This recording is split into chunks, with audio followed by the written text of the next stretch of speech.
Hello everyone, this is Aarti and welcome to Aether education online classes. Last class में हम लोग जो discuss कर रहे थे क्लास 6 की साइंस की एनसीईआरटी बुक को डिस्कस कर रहे थे, जिसमें मैंने आपको लेसन नंबर 1 से लेके लेसन नंबर 9 तक ऑलरेडी चैप्टर हम लोगों ने डिस्कस कर लिए हैं। आज हम लोग जो डिस्कस करने वाले हैं लेसन नंबर 10 के बारे में डिस्कस करेंगे। लेसन नंबर या फिर चैप्टर नंबर हमारा 10 रहेगा, जो हम आज की क्लास में हम लोग जो डिस्कस करने वाले हैं। गति एवं दूरियों का मापन किस प्रकार से किया जाता है, आज इस चैप्टर के माध्यम से हम लोग डिस्कस करते हैं। चलिए स्टार्ट करते हैं अपनी आज की क्लास को। पहली तथा भुजों की कक्षा के सभी बच्चों के बीच ग्रीष्म अवकाश में भ्रमण या गर्मी की छुट्टी में भ्रमण किए गए स्थानों के बारे में सामान्य चर्चा हो रही थी। एक बच्चा अपने पैतृक होता है, ये दादा दादी से संबंधित गांव पहले रेलगाड़ी, फिर बस और अंत में बैलगाड़ी का उपयोग करके गया था। एक विद्यार्थी ने वायुयान से यात्रा की थी। एक अन्य विद्यार्थी ने अवकाश के अनेक दिन अपने चाचा जी की नाव में सैर करके मछली पकड़ने में व्यतीत किए थे। इसके पश्चात अध्यापक ने विद्यार्थियों से समाचार पत्र के उन लेखों को पढ़ने के लिए कहा जिनमें उन छोटे पहियों वाले वाहनों के बारे में वर्णन है जो मंगल ग्रह की धरती पर चले थे और प्रयोग भी किए। इन वाहनों को मंगल तक ले जाने का कार्य अंतरिक्ष यान द्वारा किया गया था। इसी बीच पहली प्राचीन भारत के बारे में कहानियां पढ़ती रही तथा अब वह ये जानना चाहती है कि प्राचीन काल में लोग एक स्थान से दूसरे स्थान यात्रा कैसे करते थे। चलिए फिर डिस्कस करते यातायात की कहानी। प्राचीन काल में लोगों के पास यातायात के कोई साधन नहीं थे। वे पैदल चलते थे तथा अपना सामान अपनी पीठ पर लाद कर ले जाते थे। बाद में मानव यातायात के लिए पशुओं का उपयोग करने लगा। प्राचीन काल में जल मार्गों में आने जाने के लिए नावों का उपयोग किया जाता था। आरंभ में लकड़ी के लट्ठों से, जिनमें खोखली घुइयां बनाई जा सके, नावें यानी कि नाव बनाई जाती थी। इसके पश्चात लोगों ने लकड़ी के विभिन्न टुकड़ों को आपस में जोड़कर नाव की आकृति बनाना सीख लिया। आरंभ में लकड़ी के लट्ठों से, जिनमें खोखली घुइयां बनाई जा सके, उससे क्या करते थे, नाव बनाई जाती थी। लकड़ी के विभिन्न टुकड़ों को आपस में जोड़कर नाव की आकृति को बनाना सीख लिया।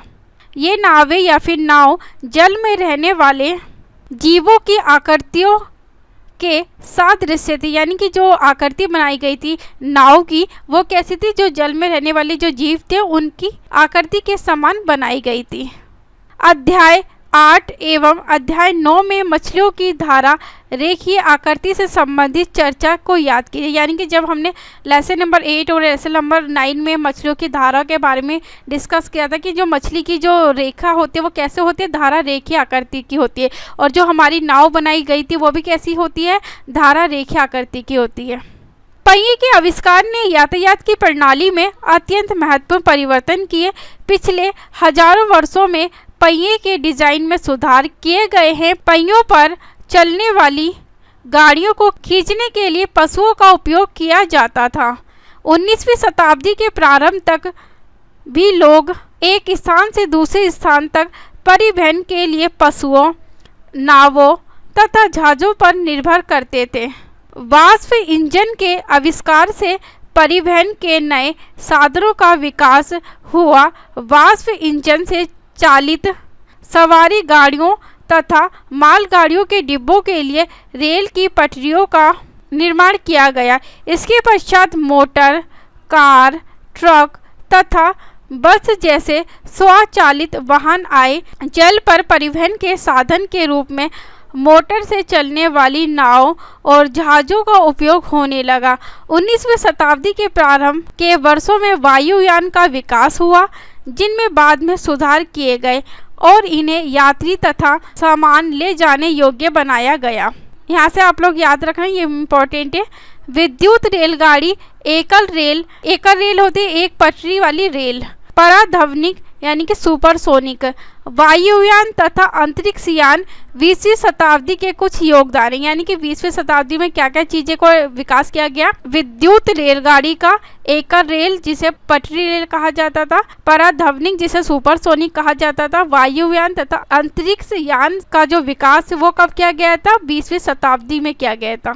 चित्र 10.1 में परिवहन के विभिन्न साधन दर्शाए गए हैं।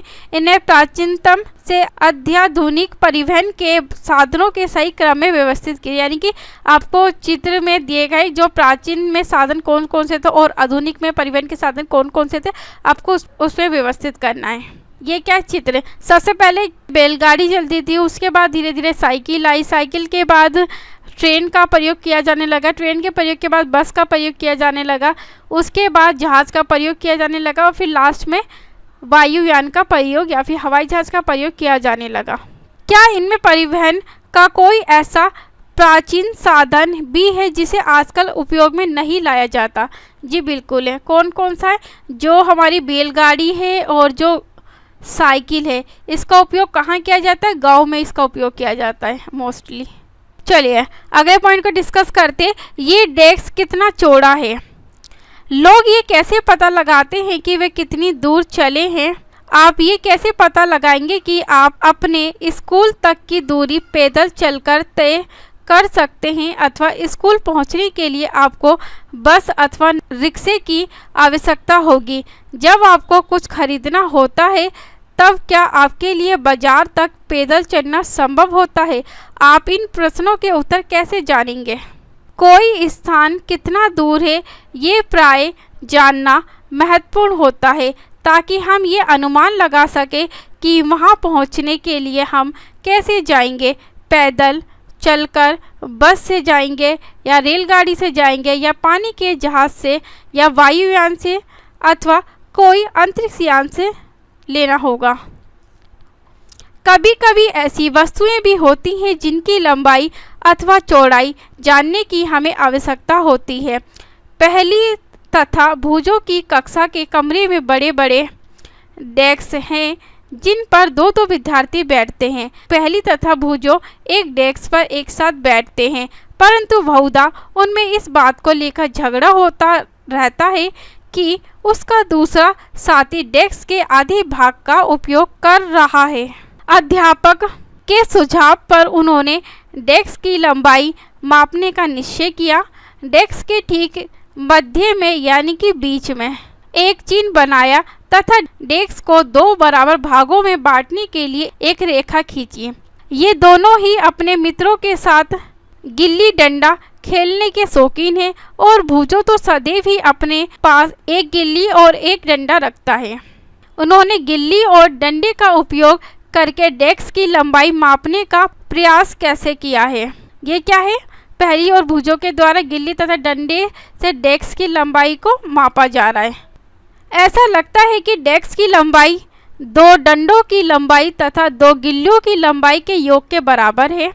डेस्क के मध्य यानी कि बीच में रेखा खींचने पर दोनों प्रश्न दिखाई देते हैं क्योंकि दोनों को आधा आधा डेस्क मिल गया है, जिसमें डेस्क का आधा भाग लंबाई में एक डंडे और एक गिल्ली की लंबाई के बराबर है।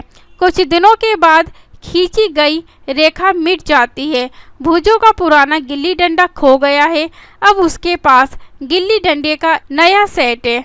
अब देखिए वे गिल्ली डंडे के नए सेट का उपयोग करके डेस्क की लंबाई किस प्रकार मापते दिखाई देते हैं। ये क्या है? गिल्ली डंडे की किसी भिन्न यानी कि अलग सेट से डेस्क की लंबाई को मापना।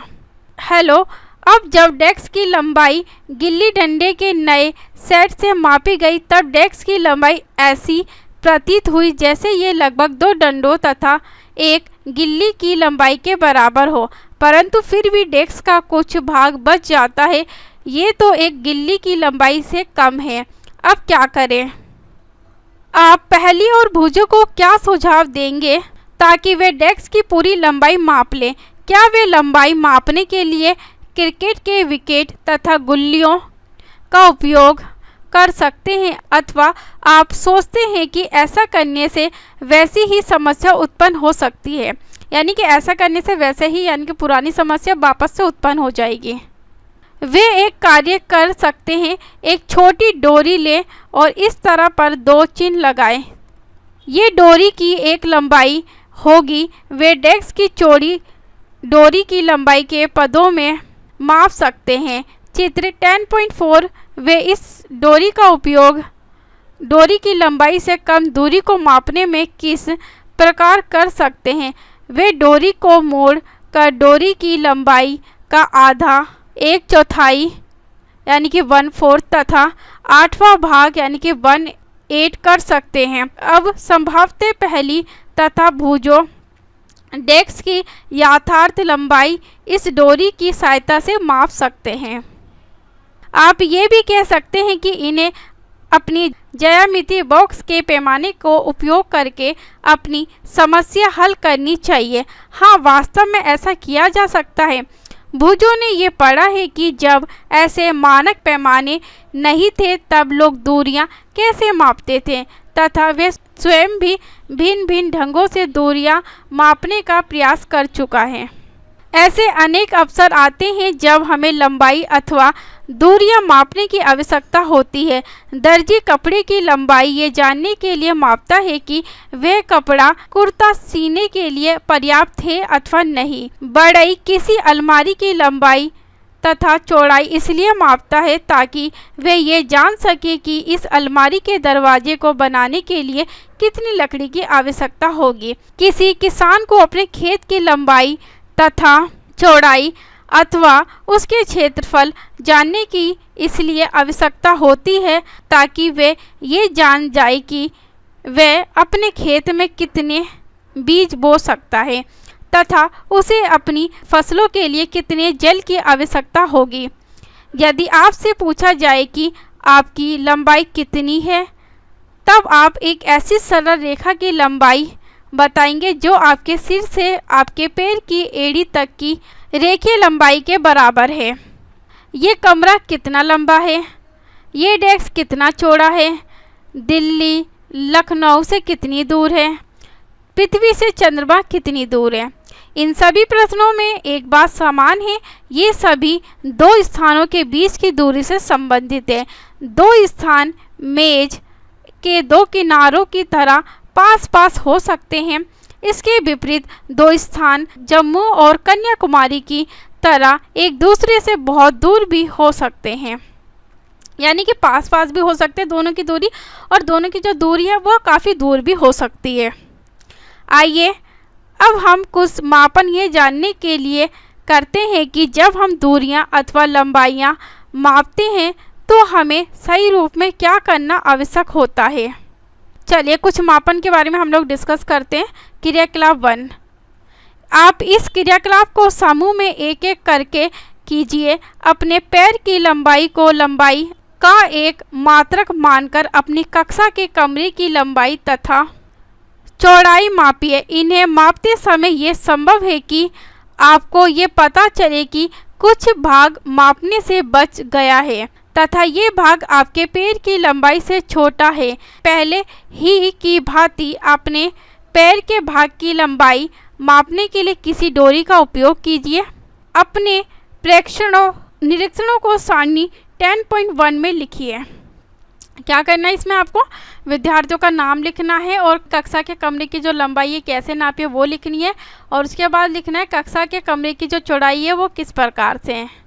तो आपको ये टेबल में फिल करना है। चलिए क्रियाकलाप 2 को डिस्कस करते हैं। समूह में कार्य कीजिए। आप प्रत्येक अपने वालिस को मानक मात्रक मानकर अपनी कक्षा के कमरे में रखी मेज अथवा डेस्क की चौड़ाई माप सकते हैं। मापने के लिए यहाँ भी आप ये पाते हैं कि आपको अपनी एक वालिस के बराबर लंबी डोरी तथा इस डोरी की लंबाई के अंश भागों की आवश्यकता होती है। अपने प्रेक्षणों को सारणी 10.2 में लिखिए। यह क्या करना है, आपको अपनी हथेली की सहायता से या फिर अपने हाथों की सहायता से या फिर अपने वालिस की सहायता से मेज की चौड़ाई है उसे इस तरीके से मापना है। मापन का अर्थ किसी अज्ञात राशि की उसी प्रकार की कुछ ज्ञात राशि से तुलना करना है। इस ज्ञात निश्चित राशि को मात्रक कहते हैं। मोस्ट इम्पॉर्टेंट है यहाँ से याद रखना। कि किसी अज्ञात राशि की उसी प्रकार की कुछ ज्ञात राशि से जो तुलना करना होता है, इस ज्ञात निश्चित राशि को हम क्या कहते हैं? मात्रक कहते हैं।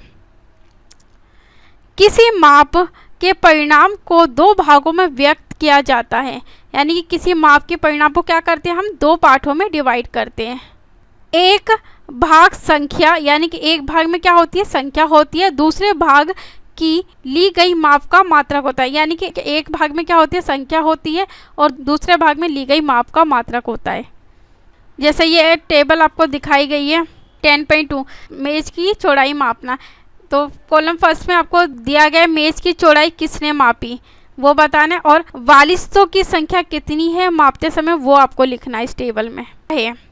उदाहरण के लिए क्रियाकलाप 1 में यदि कक्षा के कमरे की लंबाई आपके 12 पैर की लंबाई के बराबर है, तो 12 एक संख्या है। 12 क्या है? एक संख्या है तथा पैर की लंबाई एक मात्रक है। पैर की लंबाई क्या है? ये एक मात्रक है जिसे मापने के लिए आपने चुना था, यानी कि जिसे मापने के लिए आपने चुना था।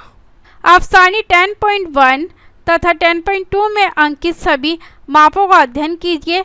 क्या प्रत्येक पैर द्वारा मापी गई कमरे की लंबाई के ये सभी माप बराबर? जी नहीं, सभी के माप क्या होंगे? अलग अलग होंगे। किसी के छोटे होंगे, किसी के बड़े होंगे, किसी के और बड़े होंगे। तो माप सबके कैसे होंगे? अलग होंगे, भिन्न होंगे, एक जैसे माप नहीं आएंगे।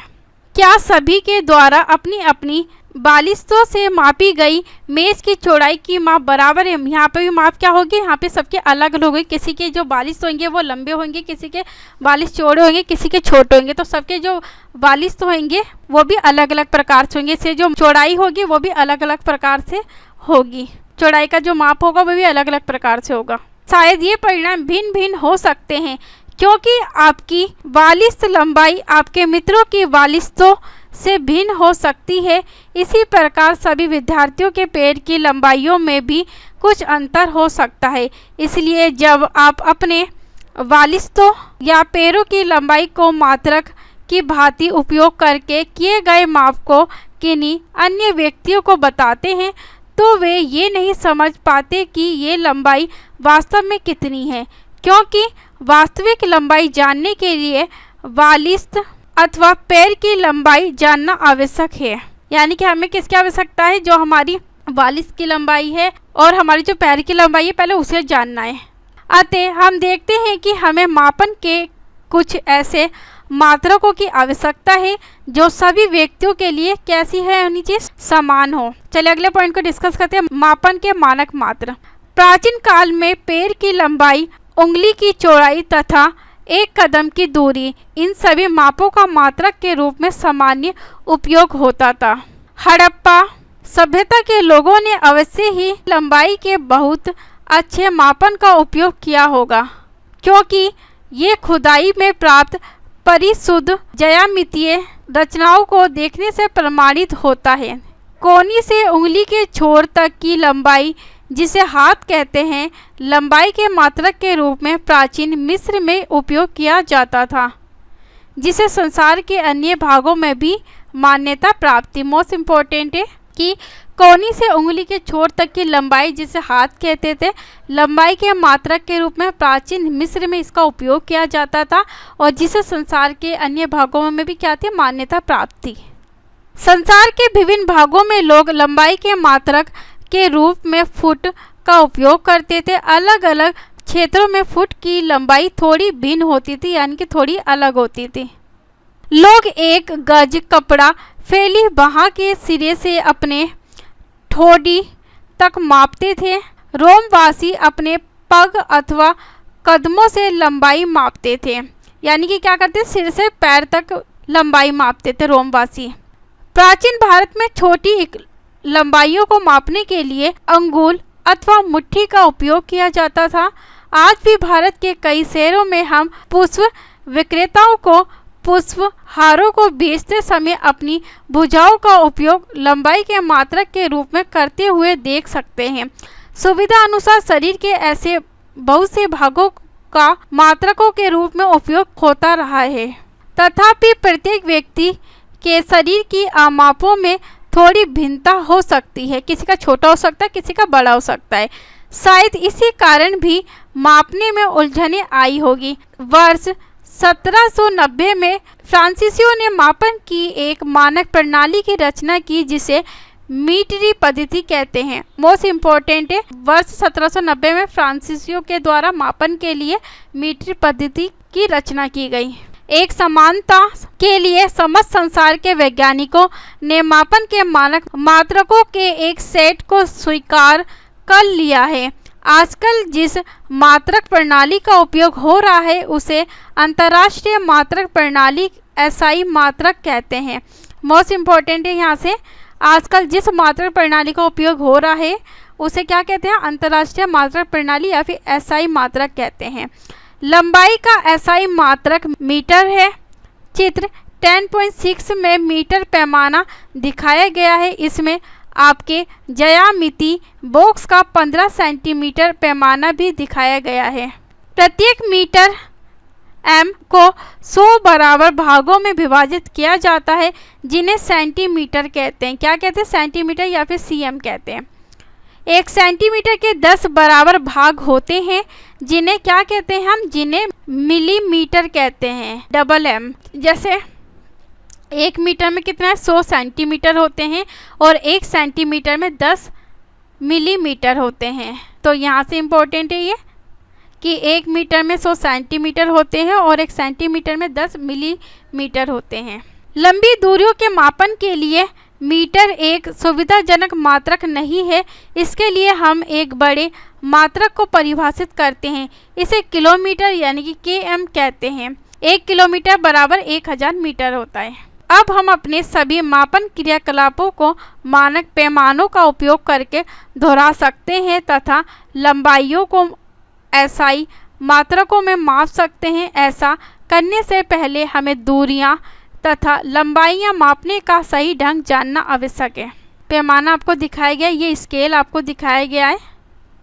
ये कितना है? 15 सेंटीमीटर है। चलिए अगले पॉइंट को डिस्कस करते हैं। लंबाई की यथार्थ परिशुद्ध माप किस प्रकार से हम करते हैं? अपने दैनिक जीवन में हम विविध प्रकार की मापक युक्तियों का उपयोग करते हैं। लंबाई मापने के लिए हम मीटर पैमाने का उपयोग करते हैं। दर्जी मापक फीते का उपयोग करता है जबकि कपड़े के व्यापारिक मीटर छड़ काम में लाते हैं। किसी वस्तु की लंबाई मापने के लिए आपको किसी उपयुक्त युक्ति का चयन करना चाहिए। उदाहरण के लिए किसी वृक्ष का घेर अथवा अपने सीने यानी कि वक्ष की माप के लिए आप मीटर पैमाने का उपयोग नहीं कर सकते। ऐसी मापों के लिए मापक फीता अधिक सुविधाजनक होता है यानी कि आसान होता है। छोटी लंबाइयां जैसे आपकी पेंसिल की लंबाई मापने के लिए आप अपने ज्यामिति के 15 सेंटीमीटर पैमाने को काम में ला सकते हैं और उससे आसानी से माप सकते हैं। लंबाई मापते समय हमें निम्नलिखित सावधानियां बरतने की आवश्यकता होती है यानी कि ध्यान रखने की आवश्यकता होती है जब हम लंबाई मापते हैं। चित्र 10.7 में दिखाए अनुसार पैमाने को वस्तु के संपर्क में इसकी लंबाई के अनुदिश रखिए। कुछ पैमाने के सिरे टूटे हो सकते हैं। आप इन पैमाने के शून्यांक स्पष्ट नहीं देख सकेंगे। चित्र 10.8 ए ऐसे प्रकरणों में पैमाने का शून्यांक से माप लेने से बचिए। आप पैमाने का कोई अन्य पूर्णांक जैसे 1.0 सेंटीमीटर चित्र 10.8 बी काम में ला सकते हैं। जैसे क्या करना है आपको इस तरीके से मापना है। ये मापने की सही विधि है और आपको सीधा मापना है और ये मापने की क्या है? गलत विधि है। आपको टेढ़ा मापना नहीं है, आपको सीधा मापना है, इसलिए ये गलत कहा गया है और आपको इस तरीके से मापना होगा यानी कि इस तरीके से सीधा मापना होगा। जब आप मापेंगे तो इस चीज़ का आप ध्यान रखेंगे।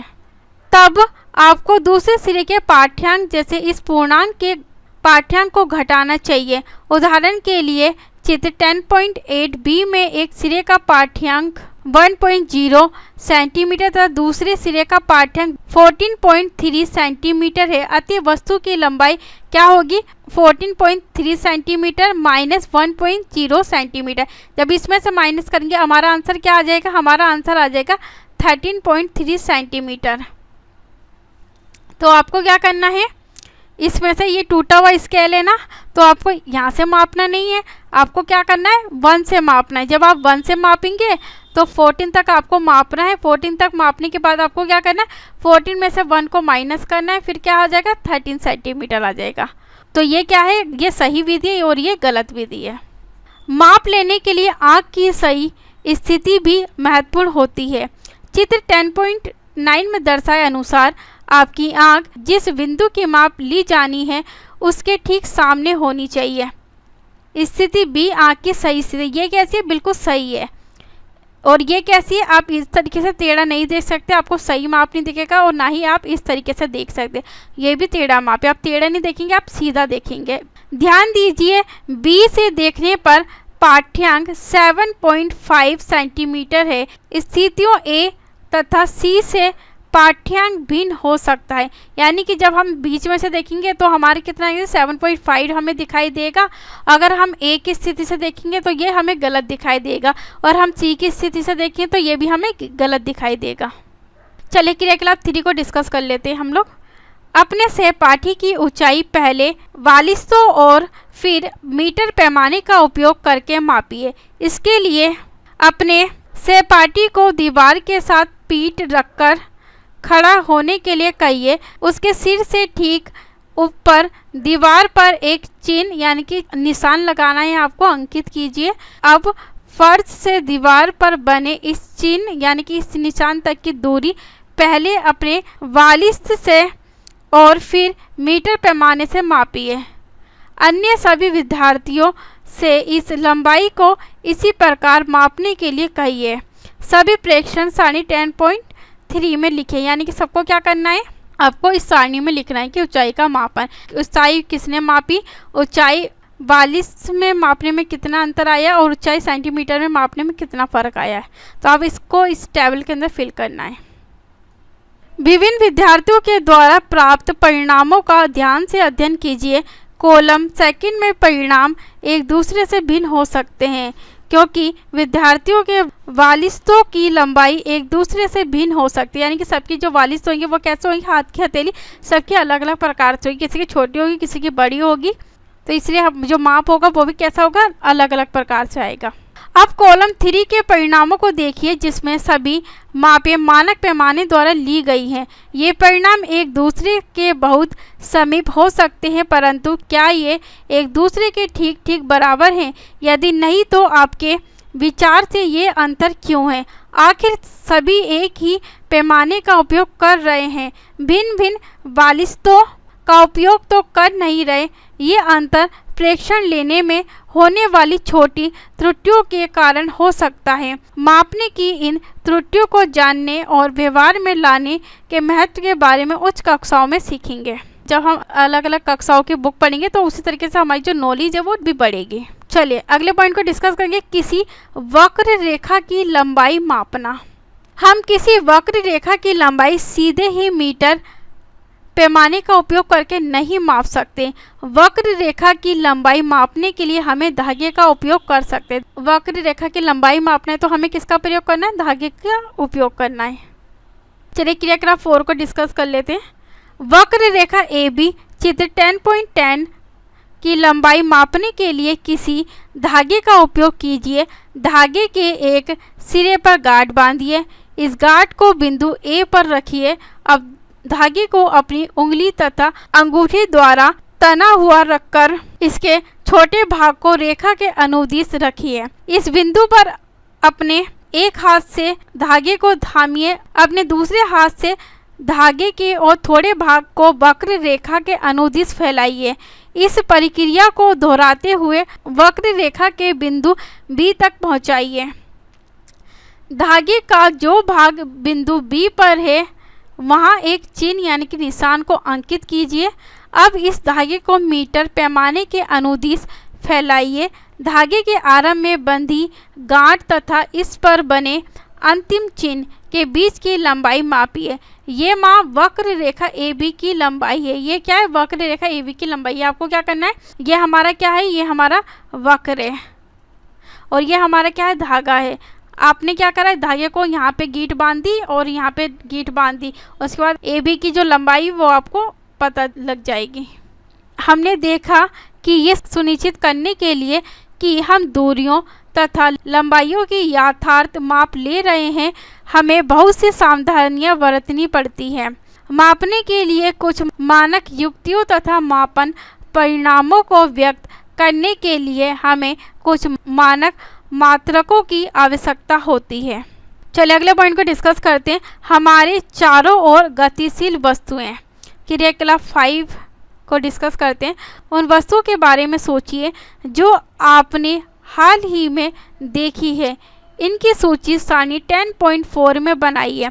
आपकी सूची में स्कूल का बस्ता, मच्छर, मेज, कुर्सियों पर बैठे व्यक्ति, इधर उधर जाते लोग आदि हो सकते हैं। इसके अतिरिक्त तितलियां, कुत्ते, गाय, आपके हाथ, छोटा बच्चा, जल में मछली, घर, फैक्ट्री, पत्थर, घोड़ा, गेंद, बल्ला, चलती रेलगाड़ी, सिलाई मशीन, दीवार, घड़ी, घड़ी की सुइयां भी हो सकती है। आप जितनी लंबी सूची बना सकते हो उतनी लंबी सूची आपको बनानी है। इनमें से कौन गतिशील है और कौन विराम में है? आपने ये कैसे सुनिश्चित किया कि कोई वस्तु गति में है अथवा विराम में है, यानी कि रुकी हुई है?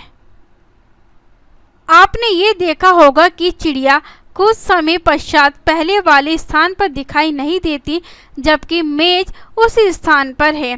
इस आधार पर आपने ये सुनिश्चित किया होगा कि कोई वस्तु गति में है अथवा विराम में है।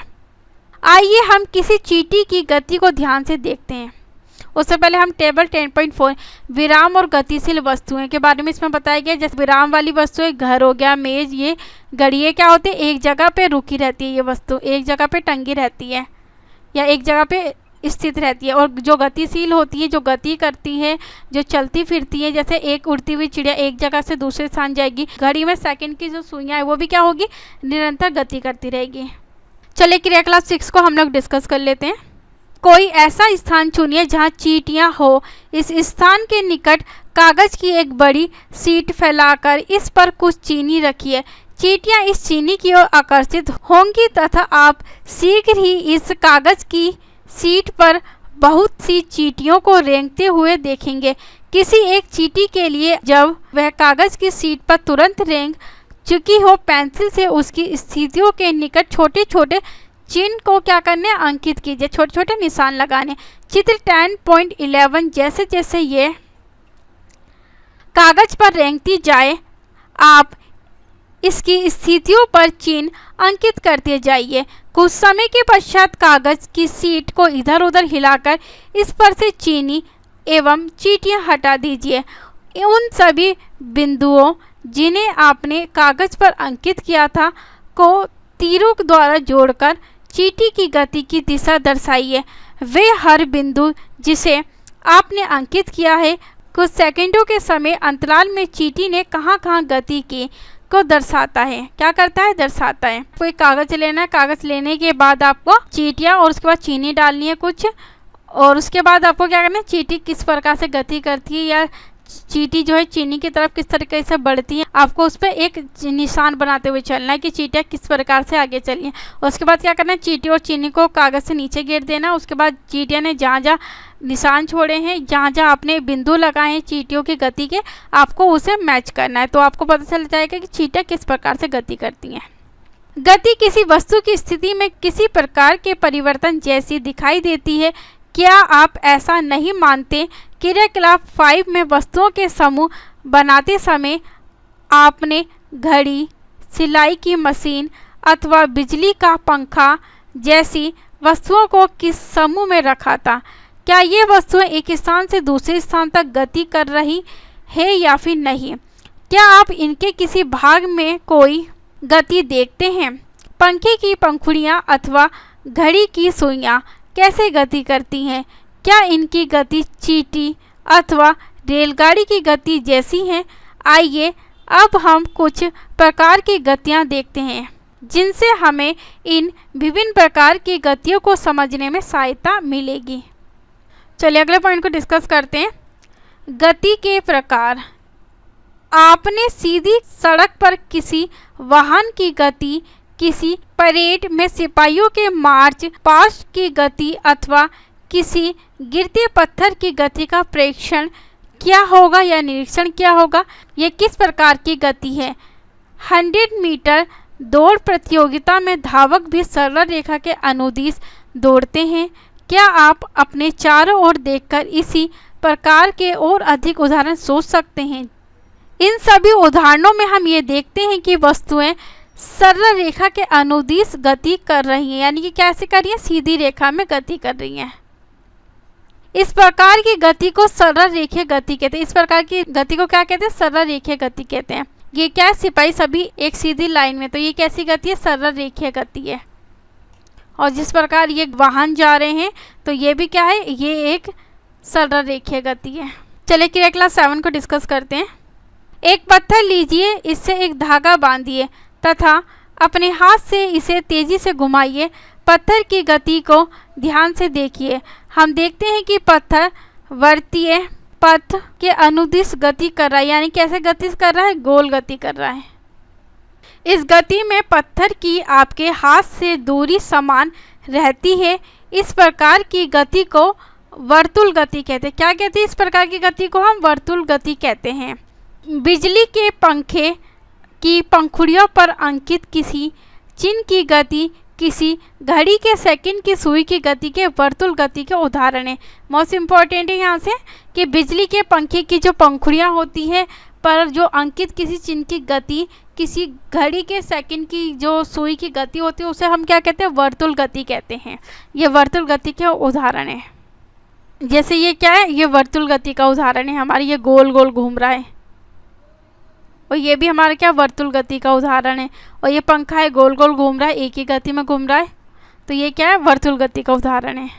बिजली का पंखा अथवा घड़ी स्वयं एक स्थान से दूसरे स्थान तक गति नहीं कर रहे, परंतु पंखे की पंखुड़ियाँ घूमती हैं, घूर्णन करती हैं तथा ऐसा ही घड़ी की सुइयाँ भी करती हैं। यदि हमें पंखे की पंखुड़ियाँ अथवा घड़ी की सुइयों पर कहीं किसी प्रकार का कोई चिन्ह अंकित कर दे तो घूर्णन करते समय भी पंखे अथवा घड़ी के केंद्र से इस चिन्ह की दूरी समान रहेगी। क्या रहेगी? एकदम समान रहेगी। कुछ प्रकरणों में कोई वस्तु एक निश्चित समय अंतराल के बाद अपनी गति को दोहराती है। इस प्रकार की गति को क्या कहते हैं? आवर्ती गति कहते हैं। मोस्ट इम्पोर्टेंट है यहाँ से कि कुछ प्रकरणों में कोई वस्तु एक निश्चित समय अंतराल के बाद अपनी गति को दोहराती है। इस प्रकार की गति को क्या कहते हैं? हम आवर्ती गति कहते हैं।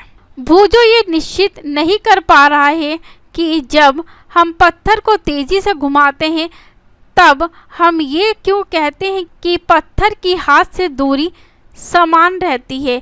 क्या आप भूजों को ये समझने में सहायता कर सकते हैं? याद रखिए, पत्थर डोरी से बंधा हुआ, पत्थर कैसा है? डोरी से बंधा हुआ है, तो जब हम उसे घुमाएंगे तो हम क्या करेंगे? वो उसी दिशा में वापस आ जाएगी।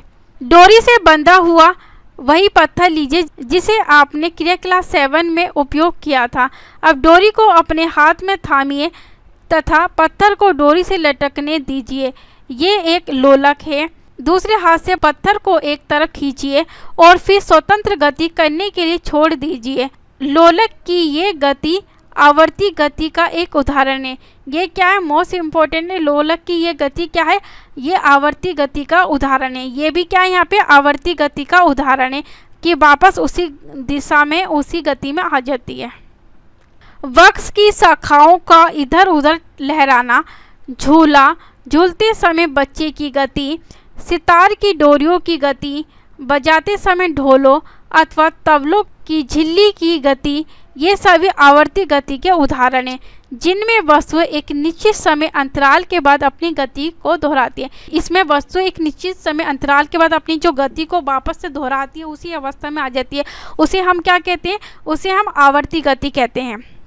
जैसे ये क्या है? ये घड़ी है, यहाँ पे बीच में ये धागा बंधा हुआ है और इसमें क्या है? ये गोल सा एक लट्टू है हमारा। हम क्या करेंगे? इसे इस तरीके से घुमाएंगे तो वापस क्या हो जाएगी? ये इस दिशा में आ जाएगा। फिर हम इसे घुमाएंगे तो फिर क्या है? इसी दिशा में आ जाएगी। तो ये क्या हमारे आवर्ती गति का उदाहरण है। दूसरे एग्जाम्पल में जैसे कि अगर हम झूले को पीछे से धक्का देंगे तो वापस उसी दिशा में घूम के वापस आ जाएगी। तो ये क्या हमारे आवर्ती गति का उदाहरण है।